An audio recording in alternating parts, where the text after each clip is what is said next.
Hello, I think I might be live on YouTube. So, hello. I don't know if anyone's here. I don't know if it's actually going to tell me if anyone's here tonight. I've got some new streaming software that hopefully will make things easier for me.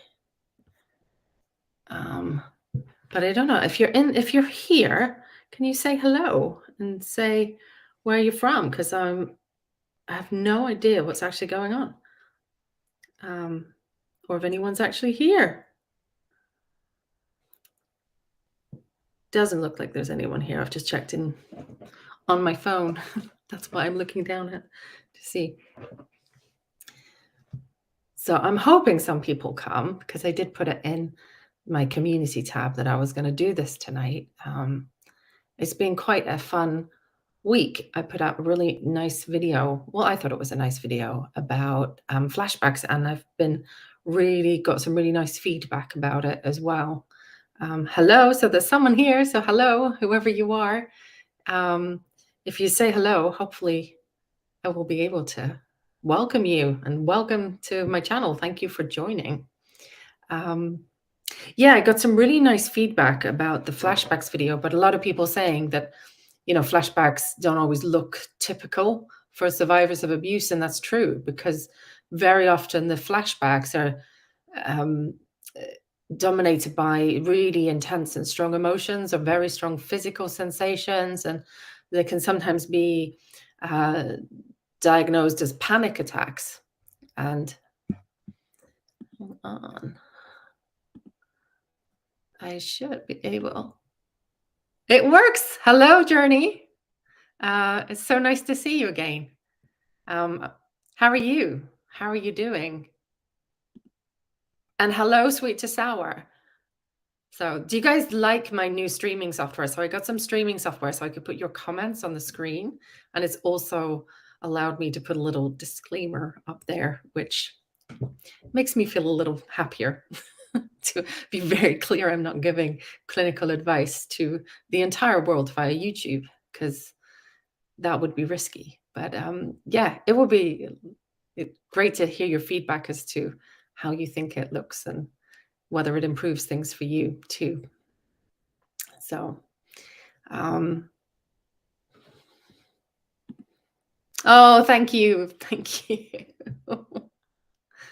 This is also new to me. I think it's really, I watch other people doing this and they make it look so easy. And then I'm like, oh, how does this work again? And it's quite an overwhelming tech journey doing this kind of work. But it's really fun, and it's really allowed me to have some really interesting conversations with people, which is just really fun. So, oh, Journey, I hope you're feeling better. Oh, the flu is so horrible. But it does sound fun to go to the Museum of Fine Arts, if that's what you're into. I really think, when you've been through really abusive situations, one of the most important things to do is to re-engage with the things that are pleasurable and interesting for you. So my view is go into an art museum if you were into art. That's therapy. That is so good to know who you are and know what you're about, and know and to give yourself the time to enjoy it and to be with people who enjoy it with you, which is just so nice.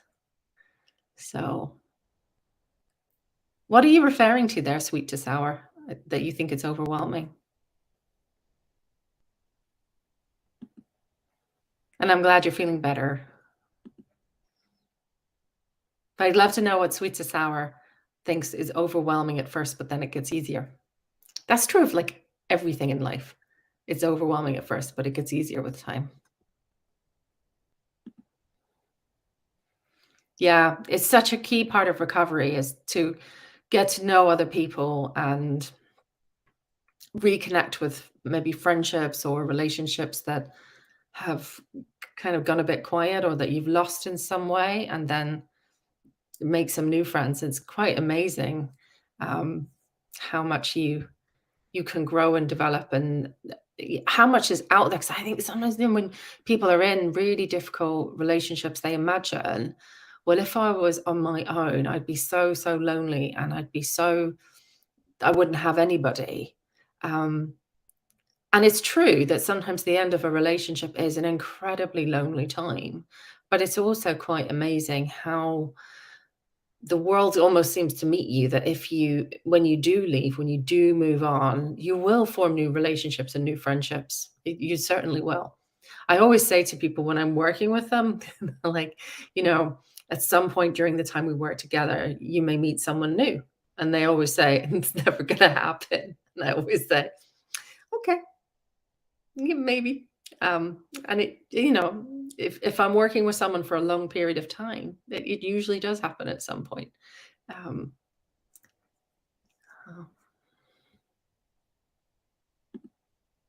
oh, content yes, it does. It does. Absolutely. Now I'm trying. I don't know if you've seen my friend Nikos. He's the relationship and trauma psychologist. I've talked him into starting a YouTube channel, so check him out. Because he's a lot of fun. We're very, very different. We work quite differently, but we get on really well. It's kind of like we have slightly different angles, and we work with similar issues, but in a different way. And I think it can be really interesting to get another perspective and to see things from different angles. I always like talking to him about things.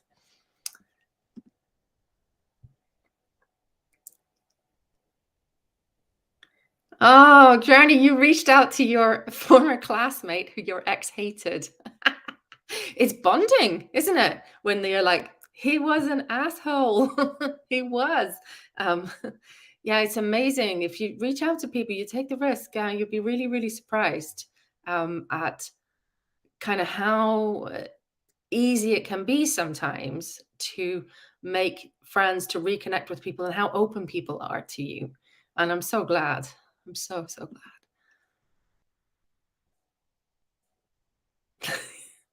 Do you mean your therapist and GP thought you wouldn't be single forever? It's true. Oh, hello again, hairdo doc. I am British. I have a slightly confused accent. I originally come from Belfast, but I don't really talk like I'm from Belfast because I moved to England when I was about 18. And when I moved to England, nobody could understand me. And my accent just generally seems to mold to whoever I'm with. It's not a conscious thing. So my accent's a bit confused, but I am British and I live in London. Does he have some content now? Nikos. So yes, the relationship and trauma psychologist, a friend of mine, Nikos, he has a second video now. And hopefully he will have more soon. I hope he does. Found him leveling about trauma in our brains. Yeah, he's fun. I'm trying to convince him to do something together. Leave a comment on his video and say, you should do a double act with Ruth Ann. Maybe you could do a live together, because I'm trying to convince him to join me. So now he'll see this and know that I've encouraged it. So yeah. I'd love to see more psychologists and therapists and reputable people on YouTube creating content about these kind of issues, because a lot of what I see, I'm like, oh no, I don't agree with that. No, I don't agree with that. No, I don't agree with that. And some like really big sweeping statements that people make that I'm like, oh no, no. So yeah.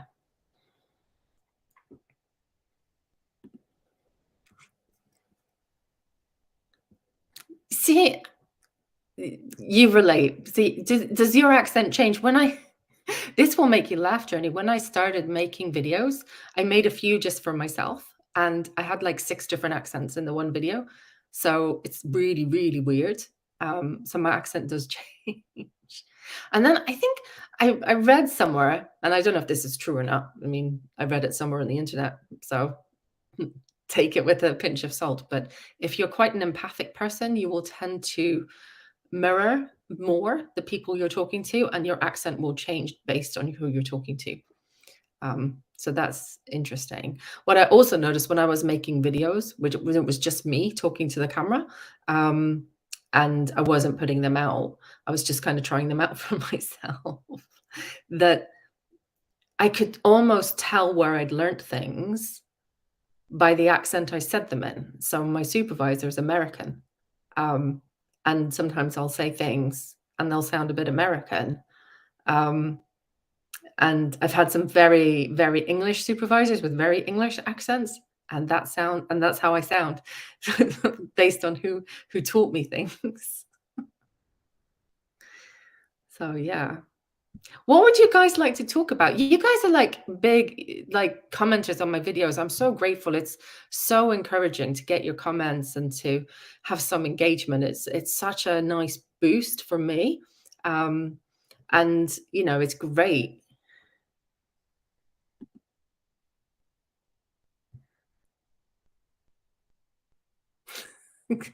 Kirsty. Oh. I'd love to see your art videos. Do you have a channel, Journey? Because I'd love to see them. Oh, there he is. Nikos, we were talking about you. Do you like my new software? I've got new streaming software, which allows me to put comments on the screen, which means people know who I'm talking to. People are saying they're waiting for your content, Nikos. They want to see more. They want to see more from you. But I was just saying, I'd love to. What would you like to talk about? Because, it's so nice. And I recognize all your names as having been either like making lots of comments on the videos or being in live streams. And it's really this is such a fun aspect of YouTube, is this kind of engagement. Does. And you see, look, I've got my little thing, little disclaimer. Nikos and I were talking because I was like, when you're kind of live on YouTube and you're kind of giving, like just kind of playing fast and loose, and then you think, what did I say? Oh my gosh, am I going to get in trouble for that?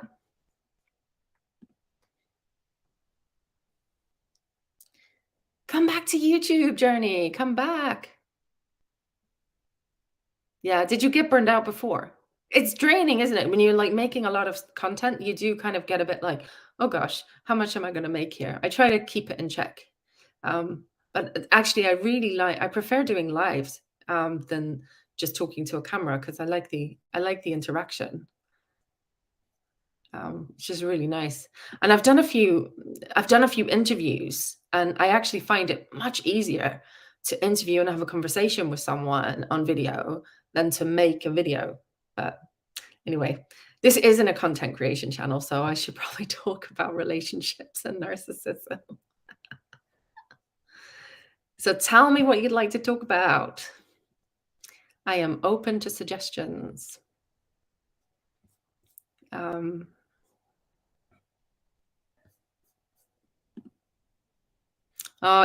does take a long time to heal from burnout. Often I'll say to people when they're really, really burned out, and I'll say to them, you need to take time off. And they go, oh, I'll take a week off. And I'm like, no. Many weeks off, maybe months.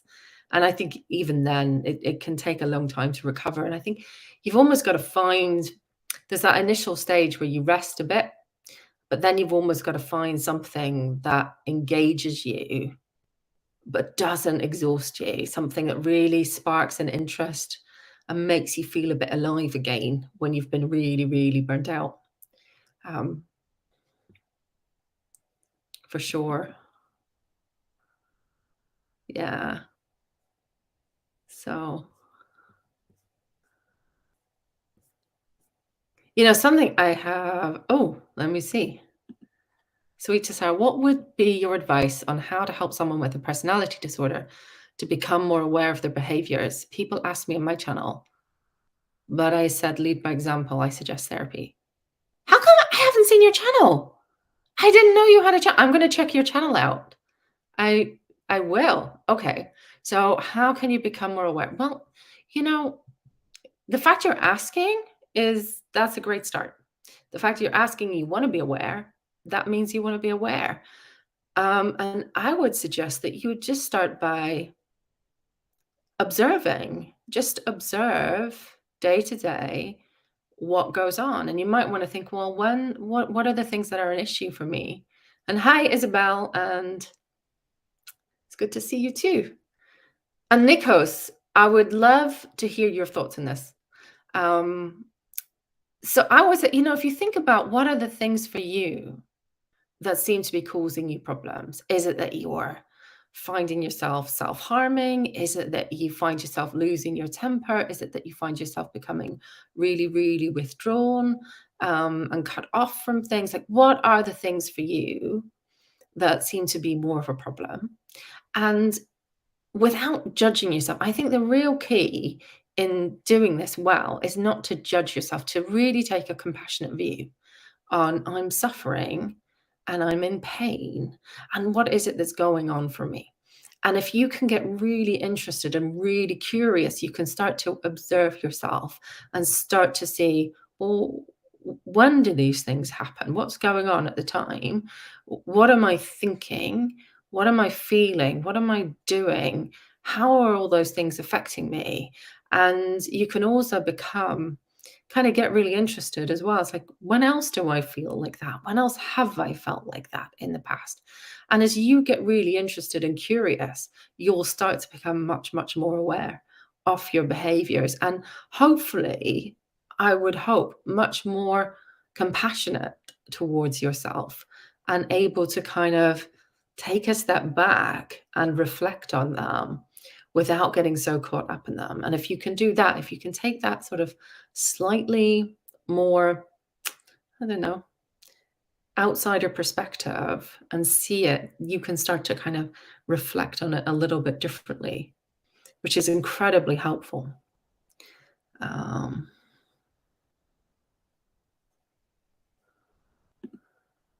Oh, hang on.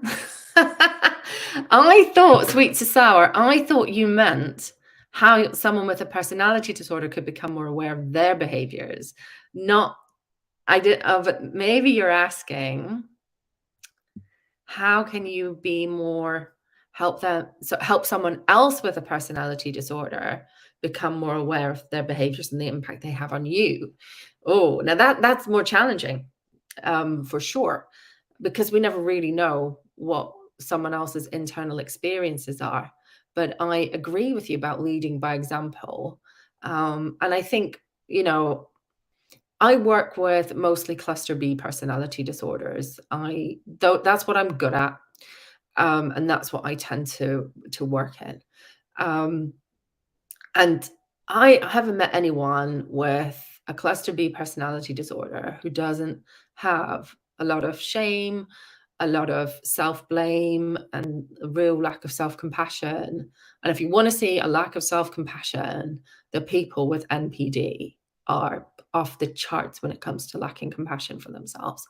So I think if you're going to talk to them about something, you have to find a way to talk when you are at your best. So you've got to find a way to regulate yourself. You've got to calm yourself down and kind of, when I'm thinking about it in schema therapy terms, you've got to get into your healthy adult mode. So if someone's really pushed my buttons and triggered me and I'm feeling incredibly angry, I could go in my kind of righteous defender mode where I'd just be like, this is outrageous behavior. I will not tolerate this. That's not going to go anywhere. I could also go into a more appeasing and pleasing mode. Like, oh, I'm really sorry. I don't want to offend you. I could be overly tolerant of their behaviors. But what I need to do, if I'm going to kind of help them effectively recognize their behaviors, and, as someone's friend or family member, it's not your job to help them recognize their behaviors in a way. Your job is to be a good advocate for yourself. And so when you're able to say to them from a very calm, steady, sturdy place to be a good advocate for yourself, that's when you're able to say, when you started raging at me, it really, really hurt. Like, it's really painful. And I don't think that's truly you. I don't think that's how you want to be. I get that. And sometimes you need to start with the empathy. Like there's so much about our relationship that I value. And I can see that there are things that you really struggle with. And I care about that very, very much. And you've kind of got to build them up and really make it clear. I'm talking in the interest of our relationship. I'm talking because I care about you and because I care about my relationship with you. I'm not going to let these things go. So I want to talk to you about the impact of whatever it is, um, and see how they respond. So I think really, really key is for partners, family members, as far as possible, to be in their own healthy, sturdy adult mode when they talk to someone about the way their behaviors are affecting them. I don't know if that makes sense. I'm aware of my BPD symptoms, but I feel like other cluster B struggle with awareness. Naturally, I try to be a good mother, but I get mad at them. Yeah, but this is the thing because we all have our own stuff. Even if you don't have a personality disorder, you have your own stuff. That's why, there's whole channels and social media content devoted to people who've been in relationships with someone with a personality disorder diagnosis. And I think a lot of those channels are actually just really shaming and stigmatizing. But there's also some truth in that any of us can be triggered and start behaving in ways that are not ideal. And so, you've got to find ways to stay in your own healthy adult mode. And I'd be really curious, sweet to sour, and obviously this isn't therapy, so I'm just throwing it out as a question. And like, when you say you want to be the good mother, does that mean that you're trying to be a mother to them? Or because I would suggest you want to be a good mother for yourself. You want to be the healthy adult for you who speaks up for you. So, if another kid was bullying my kid, I probably wouldn't step in and try to mother the bully. I wouldn't want to be, my kid's 5, so I'm not going to be harsh. I'm not going to be like, you're a really nasty child. I wouldn't want to shame them, but I would want to, my priority would be my own child, and it might be advocating for her. It might be going and talking to a teacher or another parent and saying, look, this is a real issue. We have to keep her safe. So it's like, this is an issue. I need to keep myself safe. Because if I'm feeling threatened, if I'm feeling attacked, if I'm feeling this hurt, it's not going to be good for our relationship. It's not going to be good for us. So, I think be a healthy, good mother to yourself as a priority. I can also see that there's loads and loads of things in the chat. And I think, yeah, so Nikos is saying, yes, they need to sense you're telling them for their own benefit. Yep. And it is best to ask first so you have permission. Absolutely. It's a really good thing. It's like, there's something that really bothers me. Could I talk to you about it? And see. And that softens it for sure. For sure.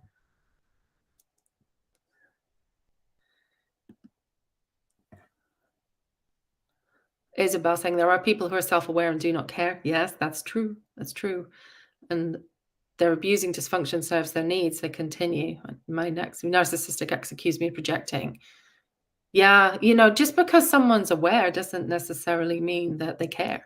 And also, just because someone's unaware doesn't always mean that they don't care. And sometimes, there's a kind of thing about aware and unaware. And I think we've got this kind of quite simplistic black and white view on it at the moment. I'm going to scroll down, looking at the comments. Oh my God, you guys have suddenly got really chatty. That reminds me, it is so hard to get into. Yes, absolutely. So yeah, this is a really, really, this is a big issue. I will give you, it's not clinical advice, but I will tell you what my clinical supervisor, Wendy Berry, does, and what she told me to do I'm not having emotional flashbacks in my clinical work, but when I'm really feeling triggered and I'm really feeling distressed, when someone has behaved in a way that's really pressed a button for me and I'm feeling really upset, she actually will stop and she will say, just stop. I'm feeling really hurt. I'm feeling really triggered. I just want to stop for a second. Give me a break. Just give me a moment." And she will hit the pause button in order to gather herself and get back into a healthy adult mode, as do I, in as much as I can. It's not always effective, but when you're like, "No, just ouch, that really hurt. Give me a moment. Give me a few minutes." And you may need longer than that to get into your healthy adult mode. You might need to say, "I need to take a break. I really need to take some time to gather myself up again."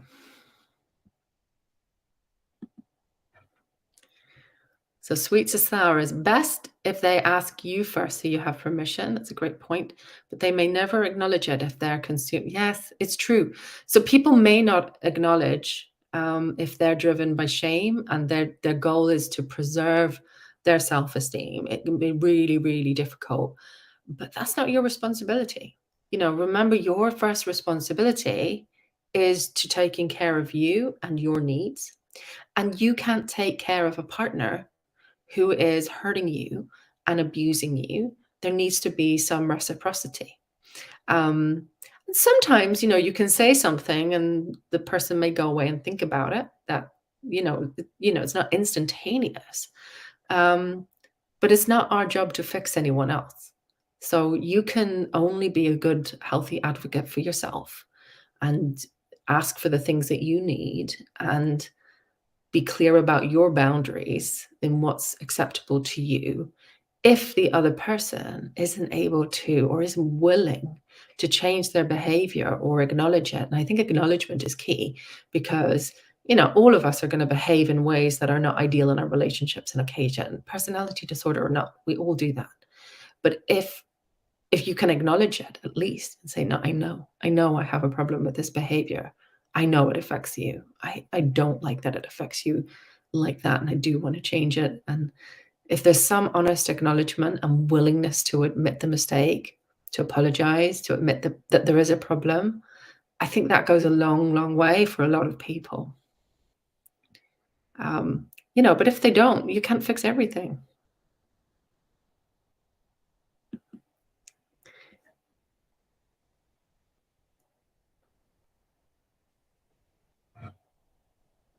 Yeah, I agree, Nicholas. It is about kind of being grounded, getting into your healthy adult self, and kind of being regulated as opposed to kind of just flipping your lid and ending up saying things that you don't really want to say, being overly distressed, overly emotional.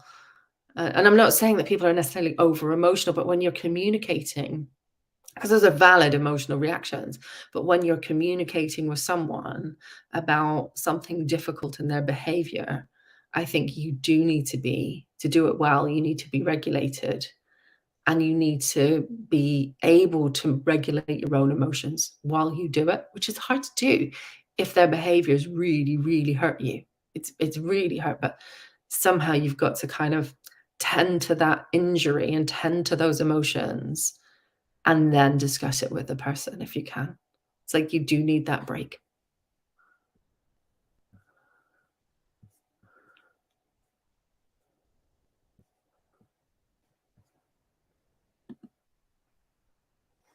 It's important to see if giving any insight would be taken at all. Knows he's a drug addict, he didn't care. Yeah, it's true, you can share your view, you can share what's going on for you, and you can share it well, and that's a really good test to see how responsive or reciprocal the other person is, and they may not be reciprocal at all. But if you've communicated as well as possible, then their response to you is really valuable information, and it will tell you how much future there is in this relationship or what your expectations can really be.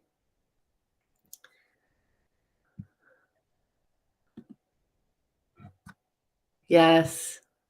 This is the thing when I work with survivors of abuse, there is so much that they are not good parents to themselves, and they're not good at realizing that they're being hurt and that they're the ones that need to be taken care of. You cannot fix someone else. You really can't.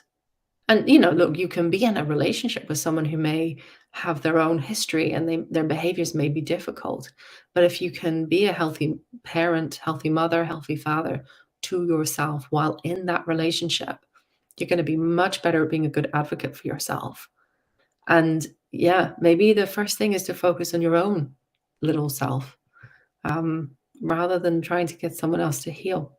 It's really tragic to try and mother the person who's abusing you. And very often that reflects people's childhood experiences, that they've often found themselves maybe being parentified, being the adult child, taking care of a parent. And when you replicate that in a relationship, it can be incredibly hurtful and just replicate some really awful abuse. So I'm so sorry that that's your experience.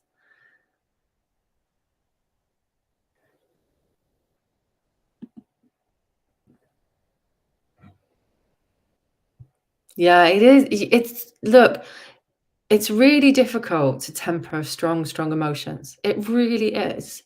Um, and you really need to focus on that. That's a major, major task. And you need to think about, I like to think about, it's not about controlling them.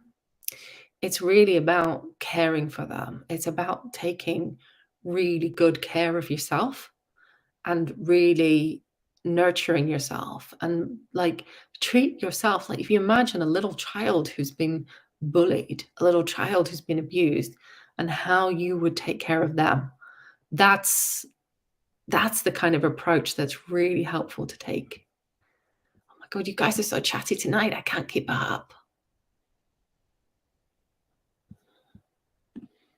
Thank you, sweet to sour. That's so kind of you. Yeah. You know what, Isabel? I agree. It is so tragic. It really is. I think when you see people who are in such self-destruct mode, you know they're in pain, you know there's history, you know they're stuck, and it's really difficult. And you can't fix them. You can't save them. And sometimes you can only fix yourself. You can only make sure that you're safe and that you take care of you.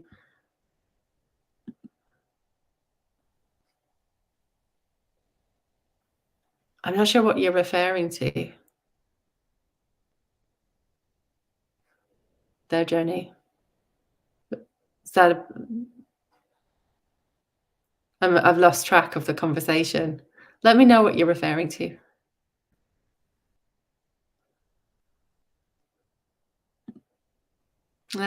See, this is so common.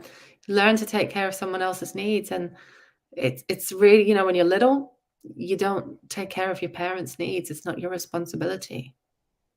Um, you know, you need to be a child, and if you learn to take care of a parent, sometimes you end up not learning what it is to be taken care of and what you deserve. And it's an interesting thing as well. I'll often talk to people who have these difficult relationships with their parents, particularly as their parents are getting older and maybe do have more care needs. And it's really difficult because there's the guilt about not doing it and the massive guilt tripping. And then there's also the resentment of, well, you never looked after me and now I've got to do it. And then there's the doing it out of a sense of obligation. And it's so exhausting. And I'll often say to people, which part of you is taking care of your elderly parent here? Is it your healthy grown up? Or is it that little vulnerable child again going into like a parentified child mode? And sometimes there's some merit in schema therapy when I work with people. I really try and get them to really think about, make sure you're taking care of that little vulnerable you, and that it's your healthy adult going to take care of your elderly parent.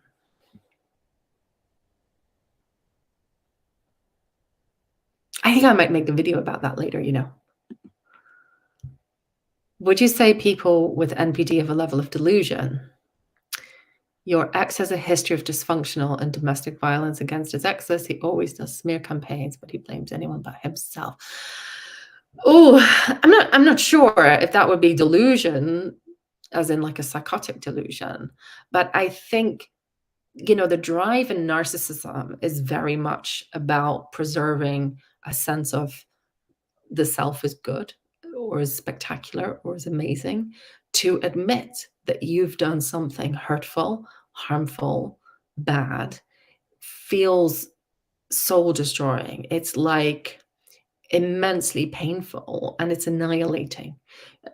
People who are highly, highly narcissistic struggle with genuine apology because it means I have to say, I've done something. It's hurt you. I see the hurt I've caused. I don't like that I've done that. You have to have that kind of empathy. And I think what the struggle with there is to be able, and this is where I think building self-compassion is critical in recovery from narcissism or in healing from narcissism or whatever words you want to use. Because what you need to be able to do is acknowledge that you've made mistakes and that you've done things that are hurtful and you've done things that are harmful to the people around you and possibly also to yourself, and still see yourself as a valuable and worthwhile person who's lovable. And it's self-compassion that actually allows someone to fully see what they've done that's wrong and acknowledge it without being completely and utterly annihilated. So I think it's a motivated kind of, I don't want to see, I cannot see, because if I see, it means I'm bad. And if I'm bad, I'm worthless and I am the lowest of the low and I'm unlovable. And so I've got to blame everyone else but me. And that's really where I think a lot of those kind of really nasty behaviors come in when it comes to NPD. I hope that makes sense.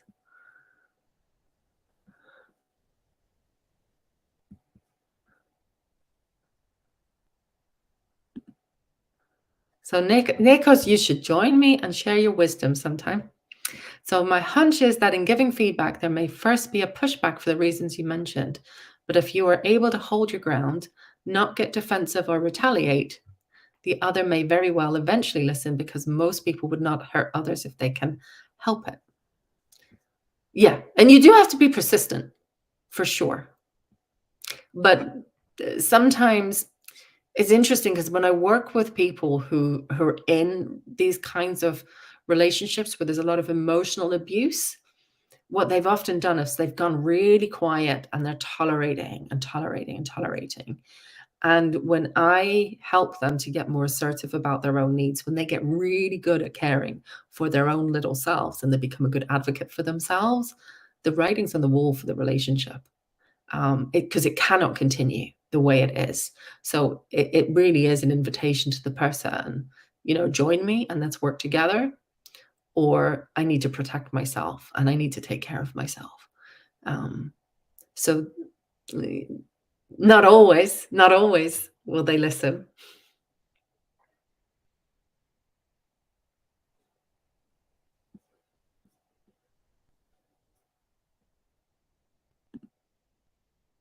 Yep. If they won't listen, if they're not willing to take on board, if they can't hear you, if they won't see you, it's not a relationship. I agree. It's got to work for both of you. Yeah, you can. You can. I agree. So when someone's got that real, I cannot see, I cannot admit my own mistakes, you will not resolve anything.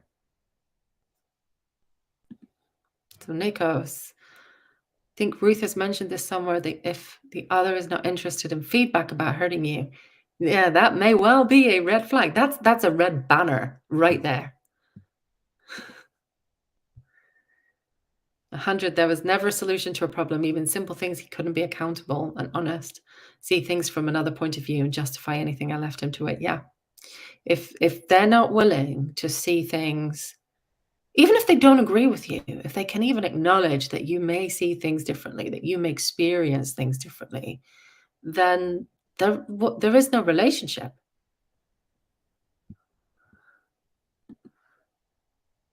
Oh, you're welcome. I'm glad that I've introduced you to Nikos. So, Isabel, can a parent who is themselves disordered and has issues deliberately drive a child insane? Can you be mentally unfit but functioning, like have a job, etc., but behind closed doors? Yes, it's certainly possible. I don't think there's very many people who deliberately drive a child insane or deliberately seek to hurt their children. Um, it's often done with these very strong emotional reactions that people they have responsibility for, than to get help for. Um, but it's not an intentional, I'm going to set out to hurt someone in the vast majority of cases. Well, certainly with the work that I do, it's usually not intentional. Doesn't mean that it's not profoundly hurtful. Be utterly dysfunctional, having psychotic episode rage fits. Depends what you mean by psychotic episode rage fits there. So I would only see that as a psychotic episode if someone was really psychotic, in the sense of like they're hearing voices, they're having delusions, they're thought disordered, they're like really mentally unwell, which if they were, they wouldn't be holding down a job. Um, but certainly to have extreme rage and losing tempers, yelling, screaming, um, from a place of anger and hurt and upset. And, in schema therapy terms, I think about that as being probably an overcompensating mode, like an angry protector mode. I'm just going to get so angry because I want to protect my reputation and my sense of myself is okay. Um, that can be incredibly damaging to a child, for sure.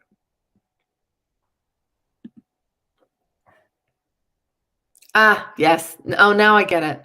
Yeah, I think, sometimes you do just have to leave these, or take a break, and that's okay. And hopefully, you know,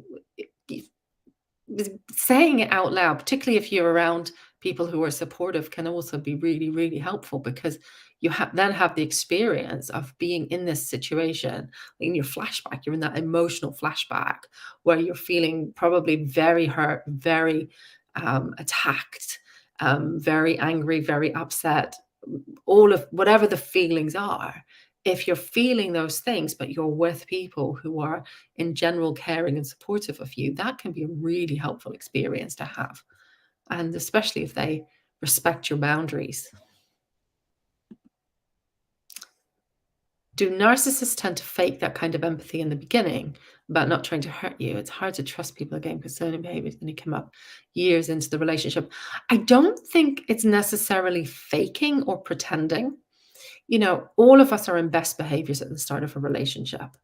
And it's actually when when you really start to care about someone and you're really bothered about the relationship and you've let them in, that they've got a bit vulnerable to you, that you start to see that kind of rage.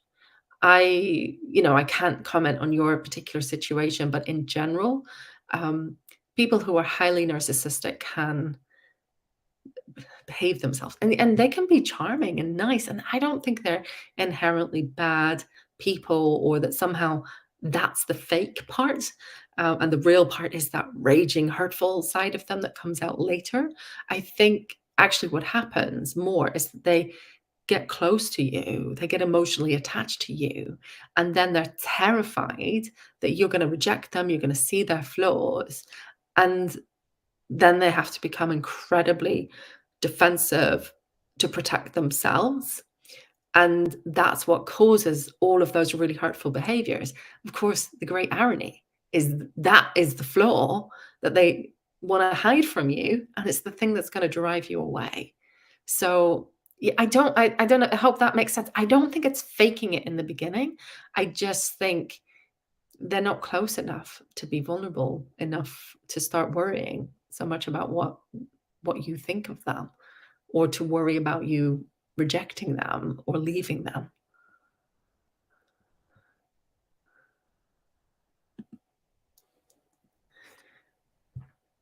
So Isabel asking, just curious if you can explain this behavior. Your ex would go see his mother would say something that upset him. He would then go home and abuse his family. So I can't comment specifically on your ex because I don't know him. and I don't know what's going on for him. But this is common. This is really common. So, and this is, this is common for anyone. You go, you see your family, and they press all your buttons because that's what families do. And then he's probably leaving seeing his mother, feeling something painful, something that he felt when he was little, whether that's feeling rejected or punished or hurt in some way. And that is probably what drives him into a kind of coping mode that is abusive. So it's maybe being really angry, really defensive.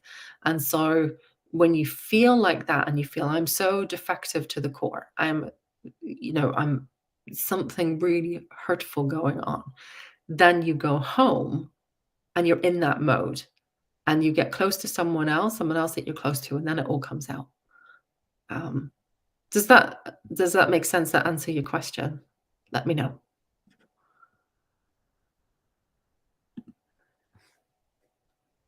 Why would anyone do that? I personally don't abuse innocent people. Yeah, I hope that it makes sense. I don't think it's like a deliberate, calculated thing. It's being in a certain mode that's triggered them to then go and be hurtful in their behaviors towards other people. And if I'm right in remembering, Isabel, I think you said your diagnosis was antisocial personality disorder. And I think sometimes antisocial personality, I think there's a bit more of a use of behaviors towards certain ends. And so it's a bit more controlled than with NPD in general. I mean, not always, but just in general. The same with cheating. If the person is cheating, why do they abuse the non-cheating partner and act like they're the real victim, knowing they cheated? Yeah, it's well, because they feel bad. So they feel guilty about cheating. Or they feel like if I get caught, I'm going to be seen as a bad person, or I'm going to be seen as defective. I'm going to be seen for who I really am. And therefore, I'm ashamed. And I don't like to feel ashamed. Therefore, I'm going to blame the person who is making me feel ashamed. And it's not that the non-cheating partner is deliberately making them feel ashamed. They probably don't know. But by just being ordinary and decent and nice, it's like it's really for someone with like on the kind of narcissistic spectrum, it's a real inability to admit any flaws or any weakness. And so it's got to be put onto someone else. So that's why the behavior, almost like the worse they behave themselves, the worse they treat other people, because then they've the worse they behave, the more they've got to find someone else to blame. Hurt people. Some people don't see they're hurting inside or outwardly. It's true. It's true. At the same time, you are not responsible for hurt people who hurt people. You're only responsible for you. So Journey's saying, but can they pretend to be vulnerable like that while on their best behavior? I'm still very paranoid, even with someone showing this kind of vulnerability. I love someone who wasn't real. Yeah. I mean, like I said, I don't think it's necessarily pretense as much as over time they become more vulnerable to you. And I don't necessarily mean they're showing you their vulnerable side. It's more that they're having vulnerable feelings because they're really worried that you're going to reject them or that you're going to see them as flawed. And that's what drives some of the behaviors. But, I get it. You've been hurt so badly by someone that you really trusted and trusted for a long, long period of time. So, and if they've behaved in ways that at the beginning for your relationship were kind and good and decent, then of course someone else behaving in a way that's kind and good and decent is going to make you a bit suspicious. And I wish that there was a way to know at the beginning of a relationship, but I don't know that there is. And I think you can spot obvious red flags. Of course you can, and you can go slowly and take your time, but there's no way to guarantee that you will never be hurt again. which sucks. It really sucks. But then I guess the question is that a risk worth taking? In order for you to be in a relationship where you're loved and cherished and taken care of, and that becomes a real possibility. Does that make sense? I hope so. I wish I had I kind of wish there was some sort of detector of like this person's going to become abusive, but it just doesn't. It's not doesn't exist. But I think that's really important to acknowledge because sometimes you can see how to spot the red flags. It doesn't always work like that. It really doesn't. Sometimes there aren't red flags, or they're not obvious red flags, or sometimes they're only obvious in retrospect to anyone. Um, and I think we make such a mistake when we think that people who've been in long-term abusive relationships are necessarily um, that they've been naive or they've been stupid in some way, because that's just not the case. Not at all.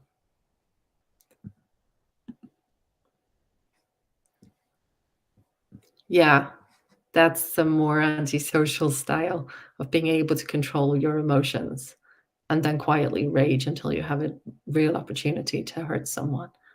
Yeah. And yes, it does suck. It does. It really sucks. It's a horrible experience. So, is there anything else anyone would like to talk about? I'm aware I've been going for like almost an hour, so I'm happy to go for some more, but I probably need to think about wrapping up fairly soon.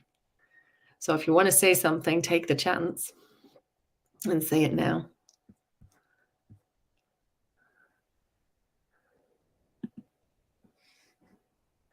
Yeah, maybe you weren't naive. Maybe it was subtle for a very long time, you know?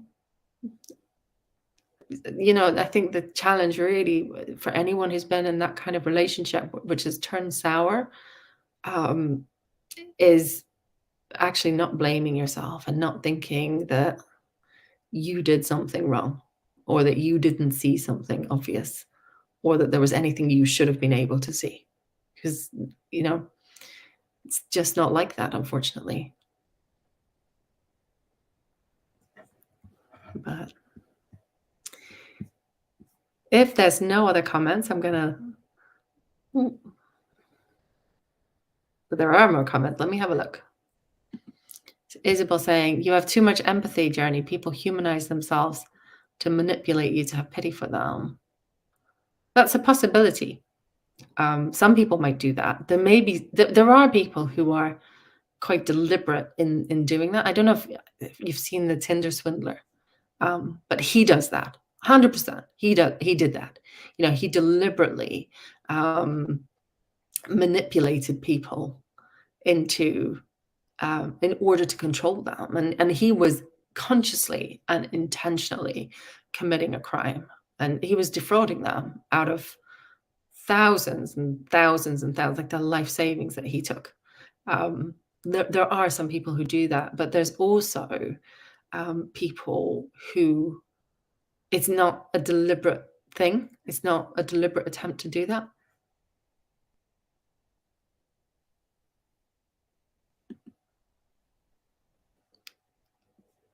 Yeah. Jenny, you look after yourself. Learn to look after yourself. You know, you deserve it.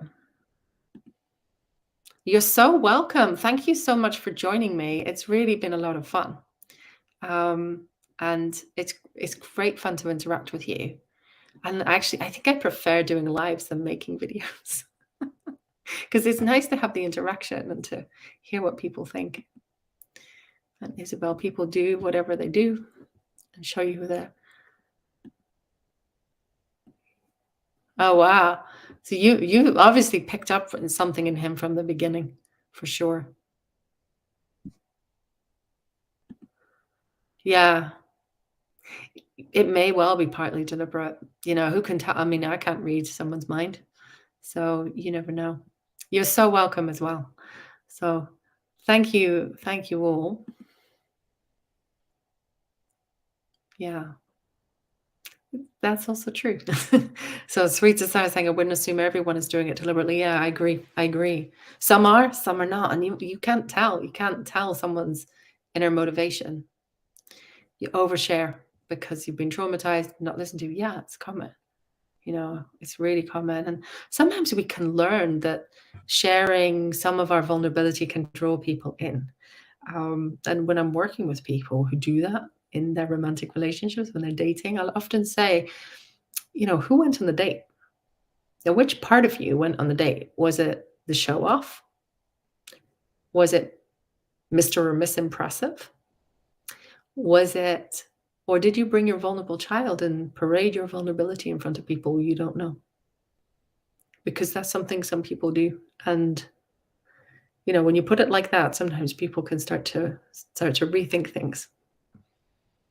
And ideally what you want is to show up on a date as a healthy, sturdy adult who is mindful about what you share and don't share, who takes things slowly, who is quick to take care of their own little self if someone's behavior is hurtful.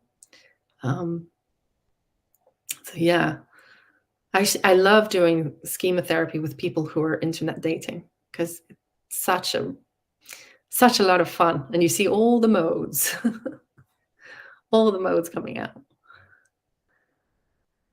Yeah. Some stuff had to be deliberate when you think back. I But again, could you ever have known at the time? Sometimes you only see it in retrospect. So don't beat yourself up, Journey. Don't beat yourself up. Yeah. Anyway, it has been so much fun, and I will do this again for sure. Um, Let me kind of go in the community tab. Maybe let me know when is a good time for lives, because I think most people who watch are in the States. Um, so this kind of time is in the working day for a lot of people in the States. It's not for me. It's late at night here. Um, so I may be able to adjust. I was doing lives on a Saturday, but I am going out on a date tomorrow night, and that doesn't happen very often. So I am gonna love you all and leave you, and I look forward to seeing you again soon. Thank you so, so much for joining. All right, take care.